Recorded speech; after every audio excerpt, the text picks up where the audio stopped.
Mes crèmes d'amour, j'espère que vous allez bien, moi ça va, je vous retrouve aujourd'hui pour une vidéo un petit peu spéciale. On va parler de faits, on va dire d'actualité, en tout cas quelque chose qui me touche et qui nous touche. J'ai été surprise en fait d'entendre cette news plusieurs fois et comme le titre l'indique, du coup on va parler des sanctions pour les consommateurs de Shein, Temu, aussi je crois que ça concernerait AliExpress, donc le géant Alibaba.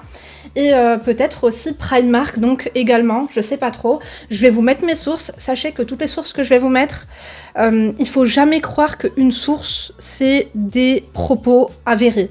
Il faut toujours vérifier les sources. Donc moi, je l'ai fait, alors, ça me paraît correct. À vous aussi de le faire. Sachez qu'à chaque fois qu'on dit « Ouais, et tes sources, tu les trouves où ?» Ouais, mais si ta source est fallacieuse, tu vois le truc ou pas? En tout cas, likez, fuckez, osez. Si ce genre de vidéo vous plaît, peut-être que j'en ferai davantage sur d'autres trucs. Donc moi, vous savez que j'aime bien commander chez Shein, c'est mes collaborateurs, Temu aussi. AliExpress, ça m'arrive de commander aussi chez eux. J'ai jamais fait de... Je crois que j'avais refusé une collaboration avec eux. J'avais pas trop aimé les termes, bref, ce qu'ils me proposaient, en tout cas, ça me convenait pas. Mais voilà, je commande personnellement chez eux, je commande aussi personnellement chez Temu et Shein, et je suis payée pour personne en tout cas pour vous parler de ça. Bien sûr, j'ai pris des notes, donc je vais les lire. Tous les débats sont constructifs. Je veux votre avis, comme à chaque fois vous le voyez que je fais des hauls, que ce soit Shein, Temu, je laisse aussi les gens qui me disent que c'est pas de la bonne qualité, Linda t'as une fille de qualité, pourquoi tu portes ce genre de choses et tout ça. Donc voilà, je vais vraiment vous donner mon point de vue sur tout ça. Donc, pourquoi ils s'attaquent à Temu, notamment, ça a été le plus repris, c'est Temu et Shein. Donc, c'est des enseignes de fast fashion. Donc, officiellement, le problème est écologique, mes crèmes d'amour, d'accord? Officiellement, hein, je dis bien, je vous dirai, moi, ce que j'en pense. La fast fashion, donc, c'est le nouveau fléau. Plusieurs collections et produits référencés par an, voire même par mois. Donc, ils veulent s'attaquer à ça. Vous l'avez remarqué, hein, avant les enseignes, même les enseignes françaises et tout, sortaient 2 voire 4 collections par an. C'était vraiment des collections saisonnières. La collection printemps-été, la collection automne-hiver. Bon, maintenant, c'est plus printemps, été, automne, hiver. Parfois, on fait des collabs avec des influenceurs. Parfois, on fait des éditions limitées. Tu vois, il y a tout ce genre de choses comme ça qui arrivent et qu'il n'y avait pas avant. Avant, c'était vraiment automne-hiver, printemps-été. Donc aujourd'hui, c'est chaque jour de nouvelles pièces référencées. Vous m'excusez, il y a mes bruits de machine à laver, il fallait bien que je fasse ma lessive. La fast fashion donc désigne une tendance, la référence, hein, désigne une tendance très répandue dans l'industrie de mode, reposant sur le renouvellement ultra rapide des collections. Parce qu'on parle de fast fashion, voire même d'ultra fast fashion. Donc, que dit la loi, du coup, la fameuse loi, qui a été, je crois, ils en ont parlé au Parlement le 4, hein, je crois, je sais plus si c'était à l'Assemblée nationale ou quoi, je vous mettrai encore une fois. Donc, ils proposent d'instaurer une taxe par vêtement allant jusqu'à 10 €.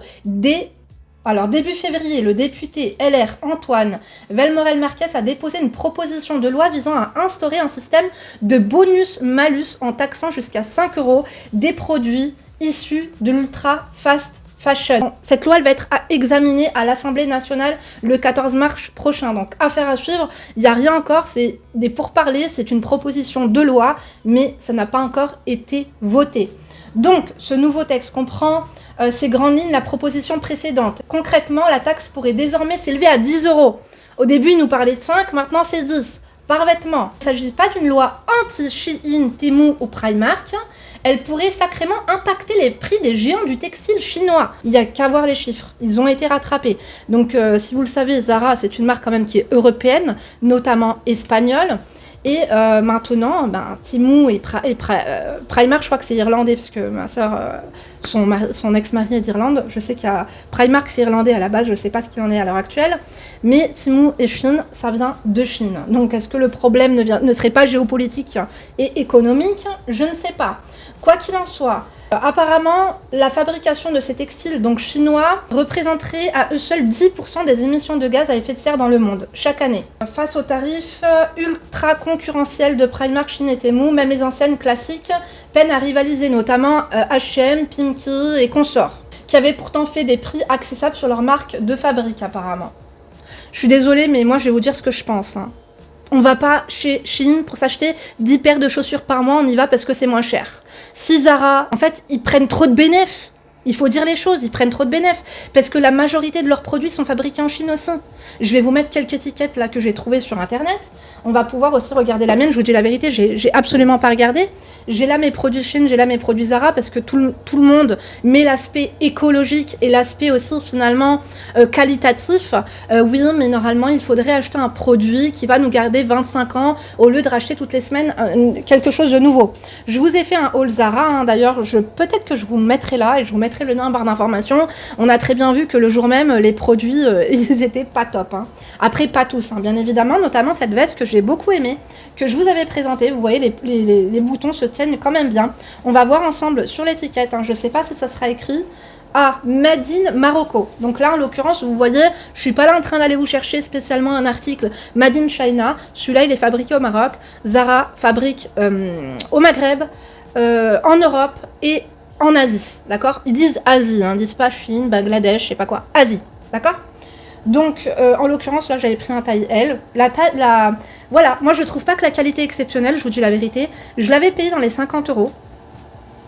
À côté de ça, j'ai cette veste. Je crois que le prix, c'était dans les 15 €.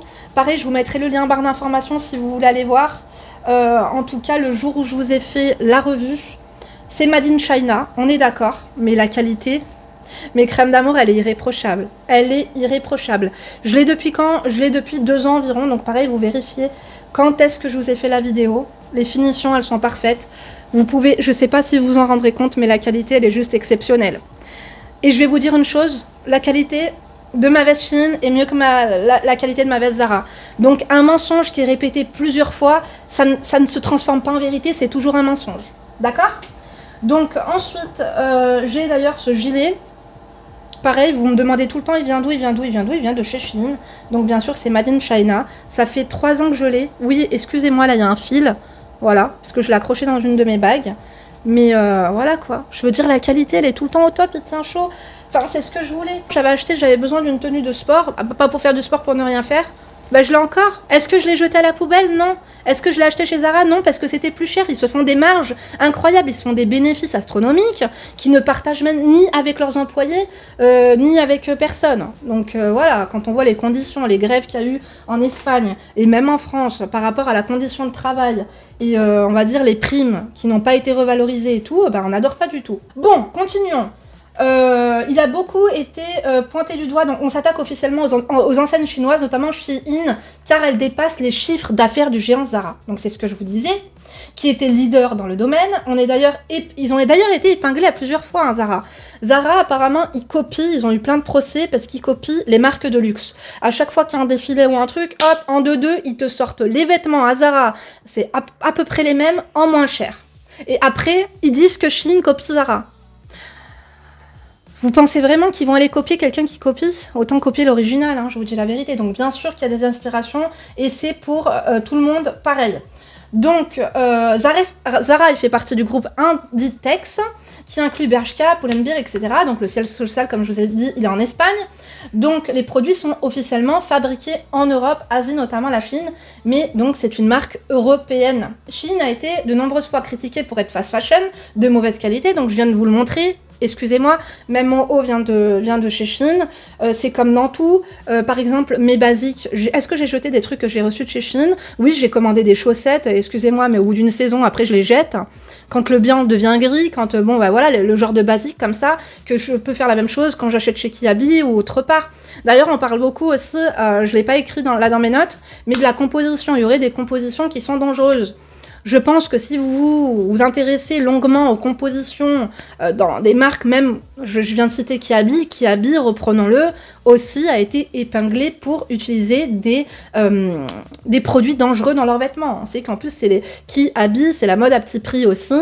Donc, et aussi pour enfants, pour nouveau-nés et tout. Donc c'est pour vous dire. Moi j'ai des vêtements Shein que je porte depuis des années, le rapport qualité-prix est inégalable. Pourquoi aller payer 50 € quelque chose que vous pouvez avoir à 15 €? Tout simplement. En plus on parle de fast fashion avec Shein. Lorsqu'on sait qu'on met 1 semaine, voire 10 jours à recevoir nos produits, c'est pas si fast que ça, hein. Alors qu'on sait qu'il y a des boutiques Zara qui fleurissent un peu de partout, on sait qu'ils font de la fast fashion également, on aurait plus tendance à aller à Zara si on le veut rapidement. Non, on le veut pas rapidement, on est prêt à attendre 1 semaine, voire 10 jours pour l'avoir à moindre coût en fait, tout simplement. Voilà ce qui fait le succès du géant mondial, le rapport qualité-prix. peu ou pas de magasins physiques, ça aussi. Ils font beaucoup de pubs avec les influenceurs. C'est une pub quasi gratuite qui touche le plus grand nombre parce que finalement, ils payent quoi? Simplement les vêtements qu'ils t'envoient. Une exportation et envoi de leurs marchandises par fret aérien. Donc pareil, on met l'aspect écologique là-dedans dans le fret aérien. Donc le fret aérien, c'est toutes les entreprises qui envoient leurs marchandises et tout. Apparemment, hein, selon des sondages, pareil, je vous mettrai les sources, mais les vols dits de tourisme commerciaux, c'est beaucoup plus important que tout ce qui est fret aérien de ce genre de compagnie-là. Encore une fois, il y a de l'empreinte carbone, il y a des taxes aéroportuaires et tout ça. On doit s'en acquitter. D'ailleurs, la TVA, on en parle ou pas? Dans ce cas-là, arrêter la TVA pour les produits français, ça nous fera 20% en moins. La TVA devait être une taxe en plus de ça qui devait être ponctuelle et elle devait s'arrêter finalement. On adore ou pas, elle s'est pas du tout arrêtée. Moi, je parle parce que je suis une contribuable. Je paye beaucoup d'impôts et j'en suis fière. Hein, je pointe du doigt personne, mais tout de même, je voulais que les choses soient claires entre nous. Donc, niveau écologie, effectivement, moi je suis d'accord. Je suis totalement d'accord que de se faire envoyer une veste à 15 € qui vient de l'autre bout du monde, mais la faute à qui? La faute aux industriels qui s'en mettent plein les poches et qui font des bénéfices de malades, au lieu d'alléger leur prix, au lieu d'alléger leurs bénéfices et de vendre moins cher, et de partager un petit peu leurs bénéfices avec leurs employés et finalement leur clientèle. Est-ce que c'est de la faute à Chine? Bon, je sais pas trop, je ne suis pas l'avocat du diable, je suis l'avocat à personne, je suis même pas l'avocat des pauvres bénévoles. Mais nous consommons tous et avons tous chez nous des objets provenant de Chine. Vous voyez, on parle de notre télé, on parle de nos téléphones, on parle de plein de choses au quotidien, parce que j'ai reçu un prospectus tout à l'heure, je l'ai mis où? Je crois qu'il est dans la chambre. Prospectus Jiffy et tout. Vous croyez que les trucs que vous achetez chez Jiffy, Jiffy c'est une ancienne français d'ailleurs, maintenant ils ont fait, je crois que le mec est multimilliardaire, hein, ça, tant mieux pour lui, mais ces produits là que vous trouvez chez Jiffy, vous les trouvez ailleurs moins chers. Ils seront taxés les produits Jiffy qui sont importés de Chine ou pas? Ou alors on va dire c'est importé d'Asie, on sait pas trop. Parce qu'aussi, il faut une transparence aussi sur la provenance des produits. Hein. Bon, continuons. Pour moi, le problème donc n'est pas écologique mais économique. D'accord? Je vais soulever avec vous une question qui est importante. C'est le contexte géopolitique. Vous savez que j'aime beaucoup hein, la géographie et la politique. Je parle pas beaucoup de politique, mais parlons-en quand même un peu aujourd'hui. Emmanuel Macron a fait part récemment de son désir d'envoyer des troupes en Ukraine pour combattre l'armée russe. On sait qui est allié des Russes, la Chine, d'accord? Ils ont eu quelques problèmes entre eux par rapport à certains territoires, mais ils sont quand même alliés. Donc ils n'ont cessé, hein, la Chine et la Russie, ces dernières années, ces dernières décennies, de se développer donc leur échange et leur collaboration, leur coopération notamment. Donc la Chine, elle fait peur. Elle est la seconde économie mondiale derrière les États-Unis. D'accord? Ok? La France est 7e, suivie de très près par la Russie, hein, malgré l'embargo, malgré les sanctions, voilà, notamment dues à la guerre voilà, contre l'Ukraine. Moi, maintenant, aujourd'hui, je me pose des questions, parce que j'ai l'impression qu'on est infantilisé. Est-ce que c'est réellement une sanction écologique avec Chine? Ou est-ce que c'est une sanction économique? J'ouvre le débat, dites-moi ce que vous en pensez. Est-ce que c'est parce que c'est une marque chinoise et que finalement cet argent-là profite aux Chinois, donc des alliés, des ennemis de la France? Qu'est-ce que vous en pensez?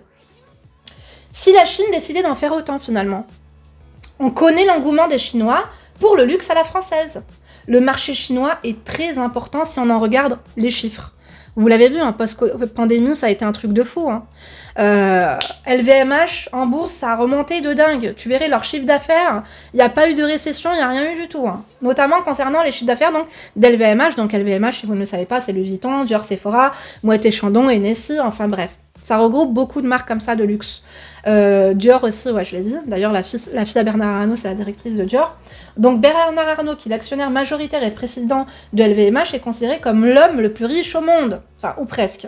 Il est talonné par Elon Musk, un jour c'est lui, un jour c'est l'autre, on sait jamais. D'une semaine à une autre, il se dépasse, bien que, encore une fois, c'est officiel. Mais officieusement, on sait très bien qu'il y a des familles richissimes qui ne veulent pas faire partie des listes Forbes. Ça ne les intéresse absolument pas que l'on connaisse de leur richesse et qu'on s'y attarde. Donc, d'ailleurs, on parle d'écologie, mais est-ce que le gouvernement est exemplaire? Il faut donner l'exemple, il faut éduquer les gens C'est absolument pas normal en fait que les gens s'achètent 10 paires de chaussures par jour. Vous pensez que si il va avoir une taxe avec Shein, lui qui aime la mode, la fashionista, la fashion victime, elle va pas aller s'acheter ses paires de pompes, une chez Besson, une chez Bershka, une chez machin. Il faut dire les choses. Et moi, quand j'ai vu que quand Brigitte et Emmanuel Macron, je suis fan de Brigitte, vous savez que je l'aime beaucoup, j'adore son élégance d'ailleurs, dites ce que vous voulez d'elle, ça ne me regarde absolument pas, c'est un homme, c'est une femme, c'est je ne sais quoi, mais Crème d'amour, ça ne m'intéresse pas, d'accord? Mais ce qui m'intéresse en revanche, c'est les travaux qu'elle a effectués à l'Elysée. Je crois que c'était combien? 500 000 balles pour changer les rideaux, pour changer les moquettes, pour faire quoi? Juste pour que ce soit joli? Est-ce que c'était vieux? Est-ce qu'il y avait besoin d'être changé? Est-ce que c'était déchiré? Est-ce que c'était de la mauvaise qualité? Il ne me semble pas. Est-ce que c'est écologique? Absolument pas. Il faut être exemplaire, en fait. C'est pas... Moi, j'aime pas du tout le « fais ce que je te dis, mais ne fais pas ce que je fais ». D'accord? Moi, quand j'achète des produits chez Shein, parce que je vous dis que la qualité, elle est similaire, voire même meilleure qu'à Zara, bah, c'est pour mon porte-monnaie que je le fais. Maintenant, quand j'ai envie d'acheter du plastique chez LVMH, donc chez Louis Vuitton, notamment les toiles enduites comme ça en plastique, et que je paye ça 500 balles, je sais pourquoi je le fais, je me fais kiffer. Parce que la toile Louis Vuitton, c'est du plastique pour ceux qui ne le savent pas. Le seul empiècement en cuir, c'est celui-ci qu'il y a sur ce produit. Et là, ici, ça m'a coûté 500 €, je kiffe. Quand j'ai envie de dépenser 4000 € dans un sac chez LVMH, je sais pourquoi je le fais, d'accord? C'est pour la qualité. Maintenant, est-ce que ça a vraiment coûté combien de marges ils se sont fait? Vraiment, je ne suis pas une experte, hein, là, mais il y a un bout de toile, ça n'a pas demandé beaucoup d'heures de travail. Notamment, il me semble que c'est fabriqué en France, je vais pas vous dire de bêtises. Attendez, ça doit être écrit Made in... Des fois, c'est fabriqué en Espagne, maintenant, même aux États-Unis, hein, Louis Vuitton. Oui, vous avez des articles Louis Vuitton sur lesquels c'est écrit Made in USA. Donc là, c'est Made in France. On adore. Mais entre nous, ça doit coûter à tout casser 40 €. Donc les bénéfices qui se font, c'est énorme. Pareil pour ce sac. Bon, il est magnifique, il est très qualitatif. Bon, je l'ai rembourré. Comme je vous dis, d'ailleurs, ça a été un très bon investissement puisqu'il a pris... il coûtait 4002. Maintenant, je crois qu'il coûte 5009. Donc on adore ou pas, bien sûr que oui. Mais voilà, c'est un travail minutieux, c'est un cuir de haute qualité. Est-ce qu'il coûtait vraiment 4200 €? Combien de bénéfices se sont faits avec? Je ne sais pas, mais en tout cas, Brigitte, vous m'avez vraiment convaincue de... Voilà, ça a été mon coup de cœur. Je l'avais vu sur Brigitte Macron, j'avais kiffé. Donc, il y a le haul hein, aussi, si vous voulez aller voir le ticket de caisse, si vous voulez aller voir tout. Donc, comme je vous ai dit, ce n'est pas... non, je ne m'achète pas des sacs tous les mois. D'ailleurs, je crois que c'est... Est-ce que c'est le dernier sac que j'aurais pas acheté? Non, c'est pas le dernier. Je crois que le dernier, c'est le Lady Dior. Le Lady Dior, ouais, je crois. Ouais. J'ai un doute. Ouais, parce que le Marc Jacobs, je l'ai rendu. Je veux, en fait, choisir. Tout simplement. Donc, il y a beaucoup d'hypocrisie. Les vêtements sont fabriqués pour la plupart dans les mêmes villes chinoises. D'accord? Les mêmes villes chinoises. Mais ne sont pas revendus au même prix. D'accord? Voilà. Zara abuse sur leur prix, bon ça je viens de vous le dire, ils font leur marge astronomique et ne partagent pas les bénéfices. Apparemment, Shein produirait 35 fois plus de vêtements que ses concurrents. La demande est plus grande car les prix sont plus faibles, pour moi c'est évident. Il y a plus d'achats car c'est moins cher. On sait qu'ils ont beaucoup de problèmes d'étiquetage, hein. D'ailleurs Zara... ils ont eu des problèmes de composition, notamment, parfois ils disaient qu'il y avait un certain pourcentage de coton, ce n'était pas le cas, pareil pour la laine. On s'est rendu compte que c'était pas si noble que ça. Voilà, peut-être que c'était une erreur, effectivement. Peut-être aussi que ça pourrait être aussi pour justifier leurs prix, qui ne sont beaucoup moins compétitifs du coup que Shein et Temu, hein, par exemple. Bon, Temu, pour moi, c'est plus pour la baraque et tout. C'est vrai qu'ils font pas mal de vêtements, mais comme pourrait le faire YesStyle, on en parle ou pas, c'est coréen, ça, il me semble. Hein. C'est exactement les mêmes choses que vous retrouvez de partout. Et pareil, les boutiques, vous savez, les boutiques asiatiques que vous pouvez trouver en centre-ville, elles vont être taxées ou elles vont être détaxées, on ne sait pas. Il y aura un malus peut-être de 5 € par vêtement. Est-ce qu'on aura un bonus à chaque fois qu'on achète une clémentine venant de Corse, au lieu d'acheter une clémentine venant d'Espagne ou, je sais pas, du Costa Rica? Il faut nous le dire. Continuons. Les problèmes d'étiquetage, donc ça, je les ai vus. Les bénéfices de cette enseigne ne cessent de s'accroître malgré la crise. D'accord? On a vu qu'il y a beaucoup de magasins qui ont fermé, notamment Camaïeu. J'avais fait des collaborations avec eux. C'était vraiment basique. Je pense que c'était un peu mémérisant. C'était pas dans l'air du temps. Est-ce que c'est à cause de la fast fashion? Je sais pas. Est-ce que c'est à cause des bénéfices disproportionnés? Peut-être bien. Malgré la crise, ça continue de s'accroître. Il y a eu même des grèves. Donc, pour moi, encore une fois, il y a beaucoup d'hypocrisie. Et les arguments qualité, franchement, pour moi, bullshit. D'accord? Les arguments Zara, c'est de la qualité comparée à Shein, je vous laisse commenter, je vous laisse dire, je vous laisse penser ce que vous voulez, en fait. Je n'essaie pas de vous inciter, vous pensez ce que vous voulez, encore une fois, renseignez-vous. Prenez pas pour argent comptant, encore une fois, tout ce que je vous dis, allez vérifier tout ça. Le nombre de commandes à l'étranger serait beaucoup plus pertinent. Donc, du coup, oui, pour l'aspect écologique, par contre, je ne suis pas contre l'aspect écologique, effectivement.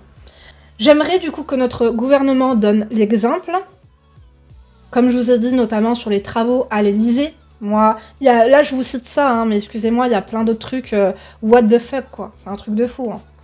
Les émissions de carbone sont un réel problème, ça c'est clair et net, mais il faut de la cohérence et être impartial dans les sanctions auprès des différents acteurs mondiaux. Donc, je vous mets une carte que j'ai trouvée. Donc, l'Asie, on remarque bien que c'est une cata. Mais les États-Unis aussi, d'accord? Les deux plus gros pollueurs mondiaux sont les USA et la Chine.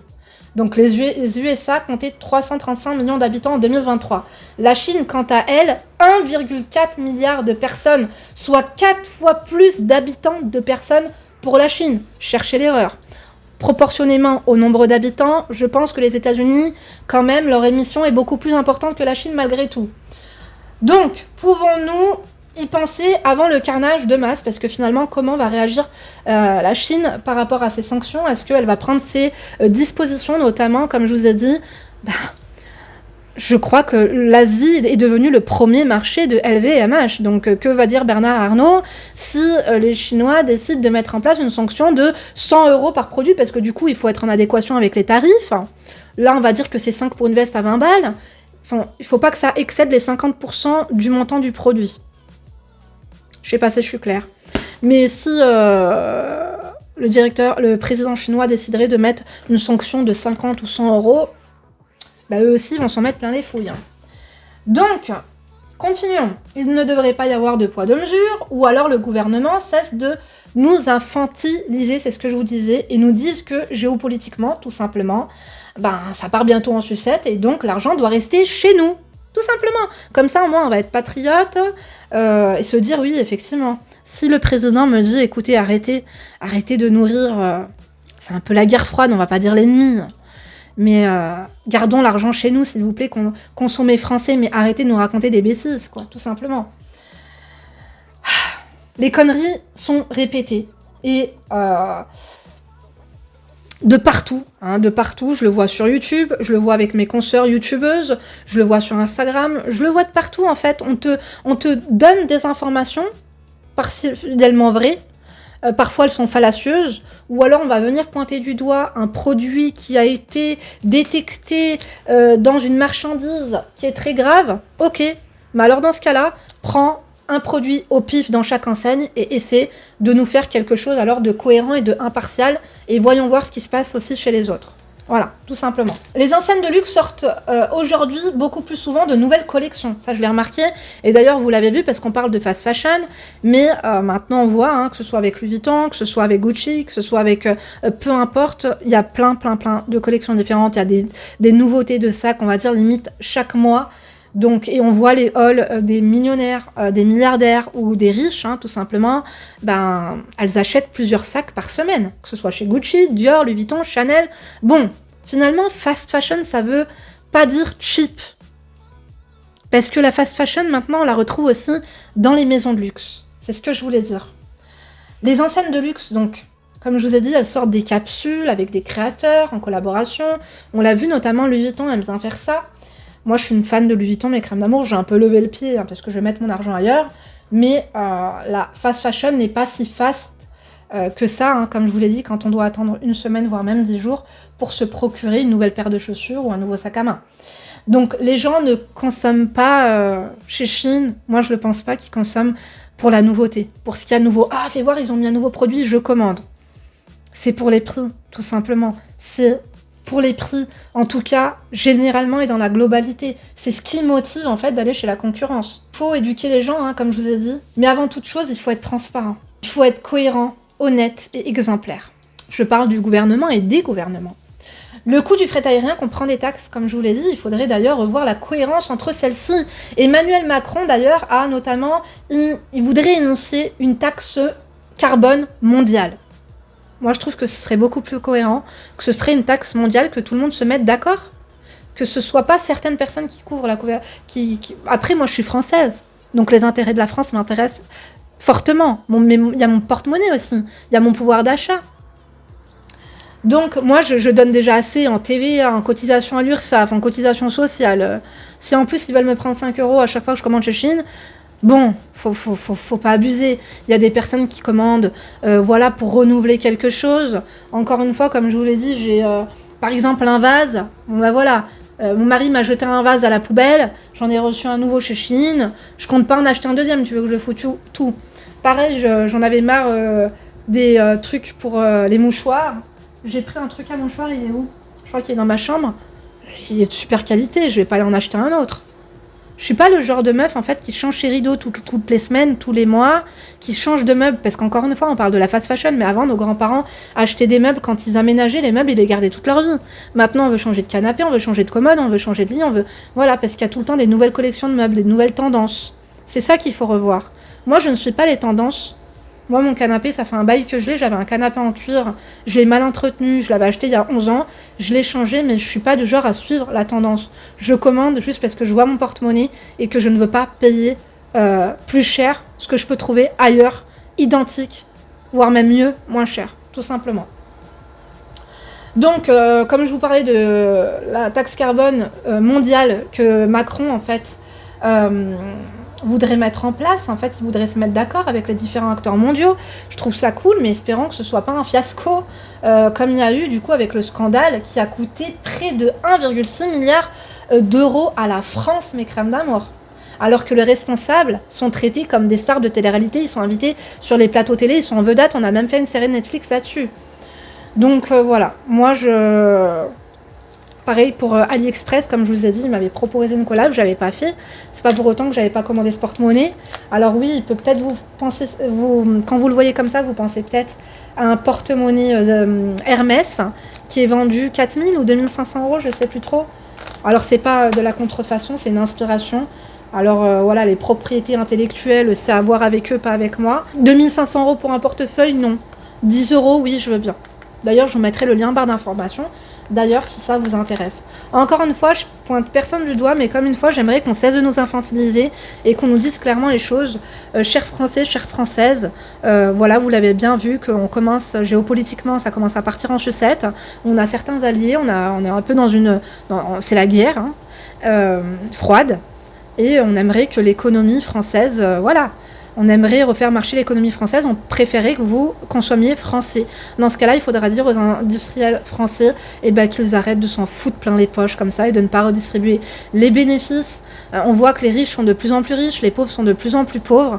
Il ne faut pas taper sur les doigts des pauvres sous couvert d'écologie ou sous couvert de... Je suis d'accord avec l'écologie, mais comme je vous l'ai dit, il y a certains trucs quand même qui, comme je vous ai dit, par rapport au fret aérien.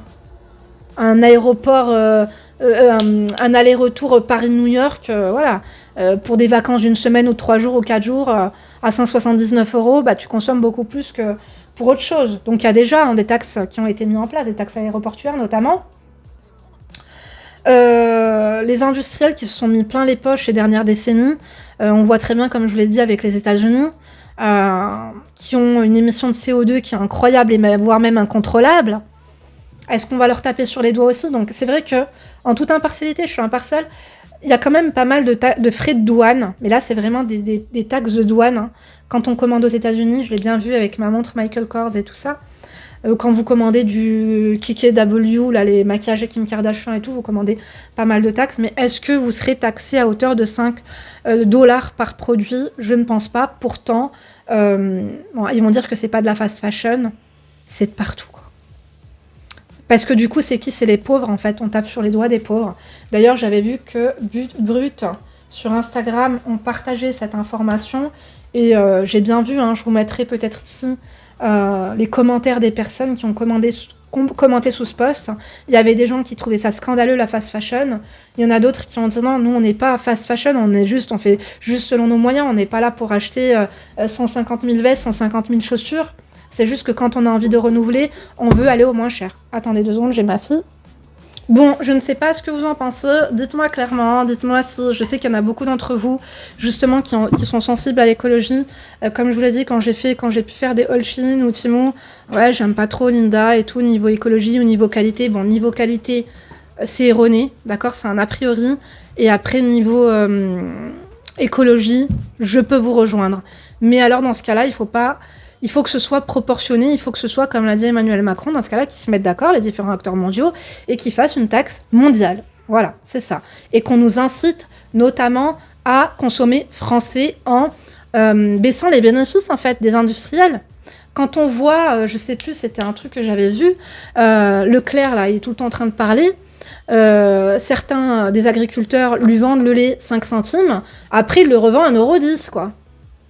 Bon bah voilà, il s'en met plein les poches. Bon, après on parle du lait, on achète le lait français, ça c'est sûr, mais c'est pour vous donner une petite image. Comme je vous l'ai dit, les enseignes comme Jiffy, les enseignes comme, je sais pas, toutes les enseignes en fait finalement, au rayon Carrefour, au rayon, peu importe, il y a des produits qui viennent de Chine. Est-ce que tout le monde va être taxé ou est-ce que c'est seulement la fast fashion? Alors que finalement, je suis désolée, mais tout est devenu fast, le monde est fast. Tout va vite, tout va très vite. En tout cas, moi, j'ai ouvert le débat. Dites-moi ce que vous en pensez. Quand j'ai vu ça, je me suis dit, mais ils vont vraiment nous sortir ça le 14 mars? Bon, c'est sûr que ça va nous freiner, hein. Je vous dis la vérité. Dites-moi ce que vous en pensez. Dites-moi si ça va vous faire changer, du coup, vos manières de consommer. Moi, je vous embrasse. N'oubliez pas de liker, fucker ou toser. Et je vous retrouve demain pour une nouvelle vidéo. D'ici là, ne vous laissez pas faire. Gros bisous!